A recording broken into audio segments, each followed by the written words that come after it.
What is it, guys? It's Bleach chapter 675. So this chapter of Bleach, from a structural standpoint, it was straightforward. The only two things that are major is Uryu and Hashwell talking about the Almighty and stuff like that, and Ichigo and Orihime teaming up, as well as Ichigo's shocking reveal at the end of the chapter. So, anywho, first off, the whole thing with Uryu and Hashwell. Honestly, here's my take on this. I feel that Kubo should just focus on this real quick, just to get it out of the way. Because honestly, I'm just getting tired of like it going to Uryu and stuff like that at one point of the chapter, and then it going like it does show what's going on two different sides, but I really wish like this is the time for Kubo to just focus on one thing, since he's now at and I prefer him to focus on Ichigo and Orihime versus Yuha over Uryu and Hashwell, but we know we're gonna have to get that done somehow at some point, because Hashwell, of all the Quincy's, he was the one that had some of the most hyped up, since he's the right hand man to Yuha Bach. So Hashwell, we really need to get him out of the way. And honestly, I like Hashwell, but honestly, I'm freaking tired of him. I'm just tired of him, man. I don't know, like it's just me, man. I don't know if it's like, it's just that Hashwell, I feel like he should, like, honestly, like this battle with this whole thing with Hashwell should have ended already. Like seriously. Cause like, oh, I'm gonna kill you right now, Ishiro Uryu, and then next thing you know, oh, I can take as long as I want and stuff like that. You'll be dead by morning. Oh, nah, I can take as long as I want because I already seen the result. And I'm like, oh my shit, like, dude, like Kubo, make up your, like, it's like Kubo's conflicted to how he's gonna freaking do this. But honestly, I feel like Ryuga is probably gonna be the one that takes him out. So yeah. Unless Uryu finally goes into his freaking Volstondig. But yeah, other than that, I really don't know what else is there. We're probably gonna Hashwell. He is gonna be the last Quincy we're definitely gonna get a backstory on, because there were some hints there with the whole his and Basby's backstory, where and that whole shit that was going on, that whole creepy shit that's going on with his uncle and stuff like that. So we're gonna get so I know we're just gonna get another flashback with Hashwell pretty soon and stuff like that. And we still need the freaking flashback of the 1,000-year blood war, man. I'm like really getting tired of waiting for that shit. But anywho, Uryu and Hashwell, Uryu and Hashwell, like they have their usual conversation and stuff like that, and Hashwell explains that, oh, I already seen the result of Paris and stuff like that. Then Uryu further explains, yo, but I saw the future can be changed, just like how I changed earlier and stuff like that. And he's like, you are correct, but here's the thing, and this makes sense to a degree, because Hashwell, the Almighty, is not originally Hashwell's powers, so there are probably some things that Hashwell can't do with the Almighty. So that does make sense. That does make some sense. And Hashwell may not probably be able to see all possible futures like Yuha Bach, since he is just borrowing those powers. So, but who knows? Because the whole thing of the A for Almighty is shaky. It really is. But but when it comes to the A for Almighty, it's been shaky ever since Yuha could not see Mimi Hagi-sama. And so here's the thing. I don't think Yuha can see any being that is on like the same that is like part of the Soul King and stuff like that, like Mimi Hagi-sama was, and because Mimi Hagi was able to completely bypass it. So it could be like beings on a higher plane of existence than Yuha. He can't see them. He can't see their future and stuff like that, or know their ability. But beings on like the same plane of existence as him or below, he can completely see their future and everything. So that's my take on that, honestly, when it comes to Yuha's A for Almighty. So he's not full on omnipotent or and stuff like that. He's near omnipotent. There you go. He's near omnipotent.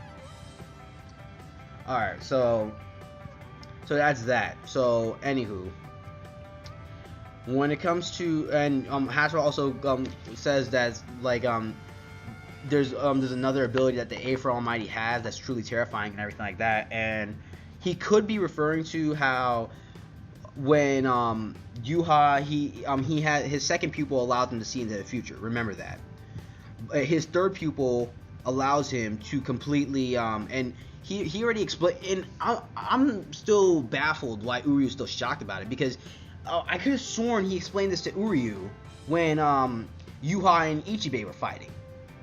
And that was when basically, since he knows since he already can see into the future and stuff like that, he already knows the ability of the person that he's facing and everything like that, and what their powers can do and everything.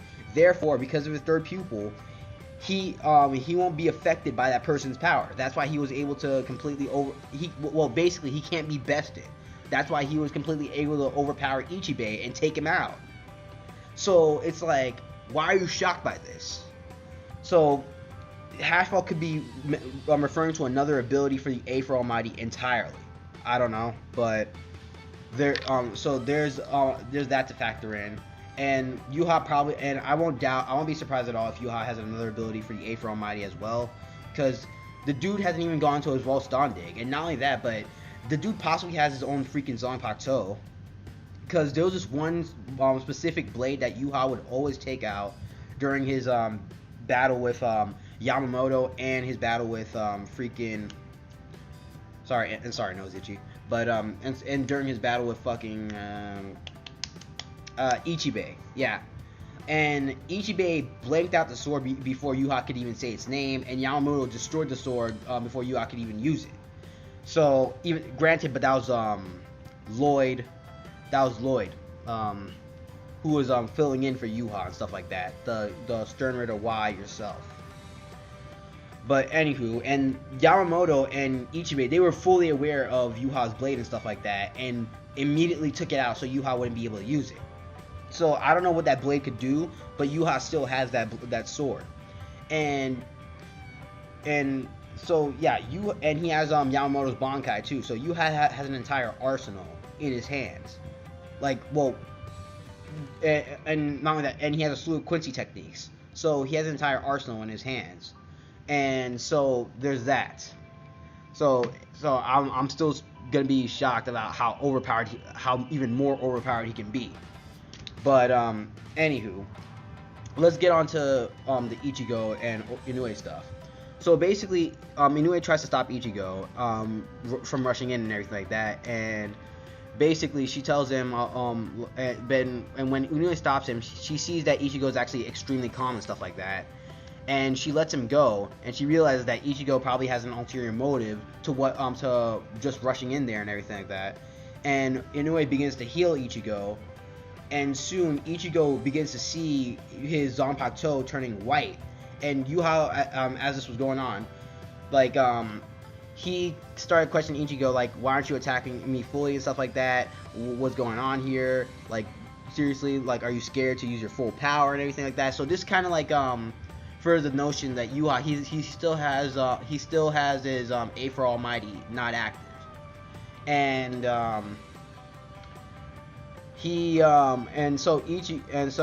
basically this kind of signifies to me that that whole notion about the Quincy pendant, where it could steal a Bankai and stuff like that, can probably steal more than one Bankai, because Asna, at the beginning of the arc, he was actually going to steal Renji's Bankai, even though he already stole Byakuya's Bankai. So I don't know what's going on there. So maybe Yuha has to activate Yamamoto's Bankai first before he can steal Ichigo's Bankai. So that could be a possibility. But anywho, so Ichigo then calls for Inoue to use Santen Keshu, the shield, instead of not the one that heals, but like she used the shield, and she completely blocks the black Ryatsu of Yuha, and then Ichigo explains to her what he was trying to do and stuff like that, and basically he was gathering Quincy Ryatsu on his Arankura Zanpakuto to jolt someone awake, and that was white, and then you see the explosion, and Ichigo begins to transform well, he transforms, or like he's beginning to transform, and you see like half his face, his left half turning hollowish, and his right half just remaining the same. And basically it's both his black and white like fused becoming one now. So that was a pretty good panel for the ending of the chapter and stuff like that. And I hope Ichigo in this form will have new techniques and stuff like that. And now that I think about it, Kubo can go many ways with Ichigo now, because Ichigo is like one in so many. For example, Ichigo could possibly have a resurrection form. I don't know, like maybe he can go into like the full Vasta Lorde form again, but even more freaking powerful.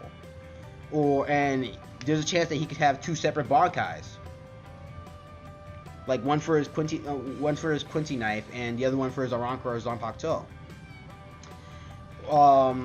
I doubt Ichigo would be able to use a complete holy form, because I think, if I remember correctly, the way for you to use a complete holy form, to get a complete holy form, is for you to actually have drunken the blood of Yuha and have the letter inscribed into you, and then you can go into the complete holy form. Because I do not remember the foot soldiers, the soldats I think they're called, being able to go into complete holy form. So at best, Ichigo could probably use Lista Still.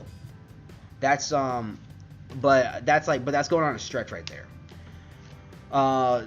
So I'm hoping, and not only that, but Ichigo, mind you, this could possibly be his Shikai, because the whole notion about a continuous Shikai is thrown out the window, and Kubo confirmed this via Byakuya when Kenpachi used Noizurashi, and Byakuya saw this, and he's like, so the whole theory about there being a continuous Shikai has been proven irrelevant,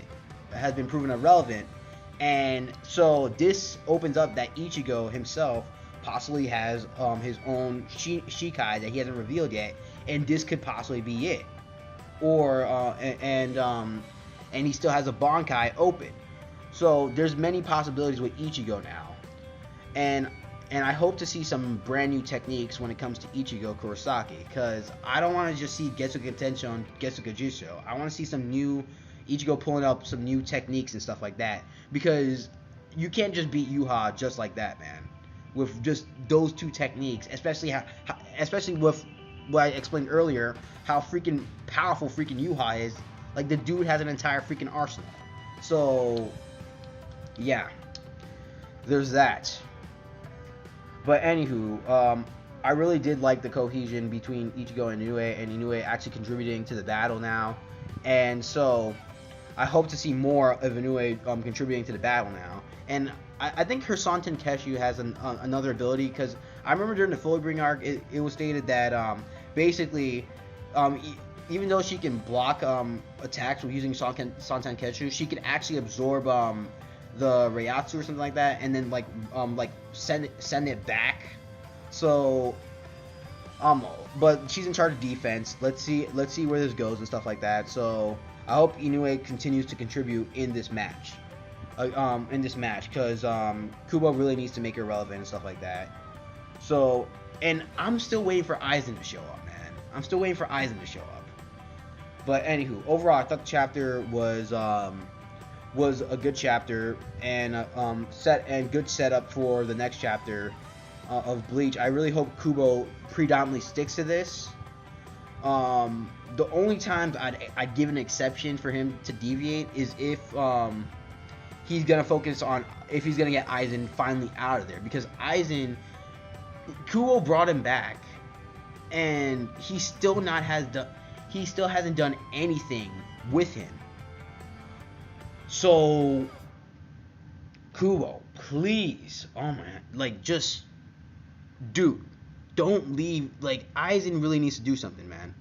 He really does. But that's the only exception I'd give for Kubo deviating from the whole from the match between Yuha, Inoue, and Ichigo, is Aizen. That's the only exception I give. Uryu and Hashball, I don't want like an entire freaking monologue of just irrelevant shit. Like, honestly, like, it's just gonna be the same shit over and over again. But anywho, But yeah, but Ishin is probably gonna go into the battle between Yuha and them sometime like very soon. Looking forward to that as well, but we'll see where it goes. So, anywho, overall, I thought the chapter was good. So, tell me you guys thought about the chapter. Be sure to like the video, comment, and subscribe, and I'll see you guys later.